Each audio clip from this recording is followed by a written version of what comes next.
Hello, welcome, and thanks for choosing this video course. In this video, I'm going to touch on subheads formula. The subheadline is like an extension of the headline. It continues to draw the reader in while providing even more intriguing information that keeps them reading.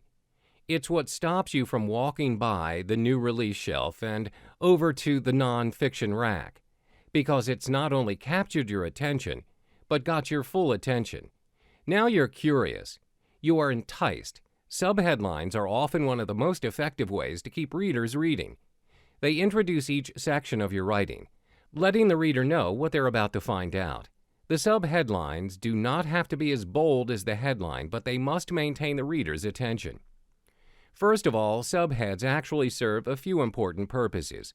The first subhead, can often gently imply that if your reader doesn't continue reading, they will lose out on something.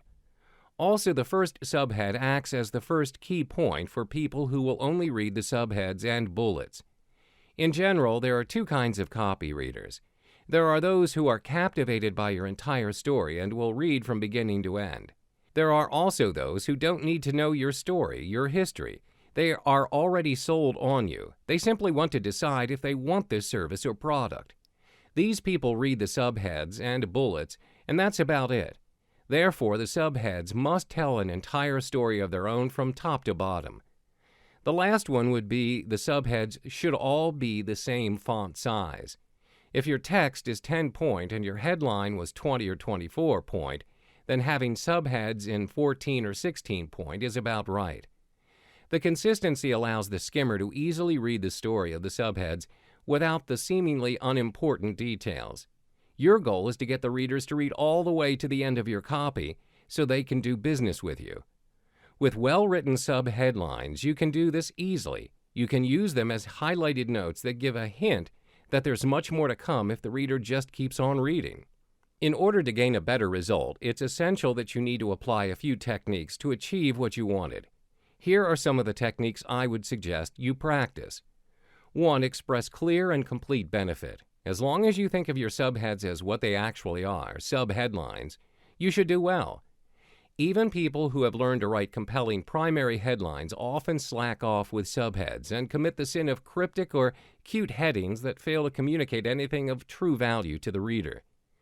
2. Use parallelism that advocates action. In the case of articles and blog posts, your overall flow will improve if your subheads all start with the same part of speech, parallelism, and that part of speech is a verb.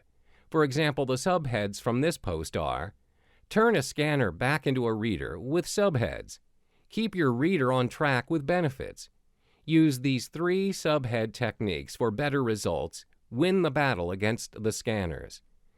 3. Try writing your subheads first. It can be helpful to write your headline first to properly define the overall compelling benefit of the piece has to offer.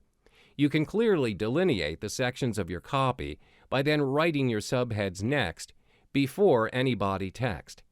This will help you to optimally structure your content. If it helps, think of everything you write as a list.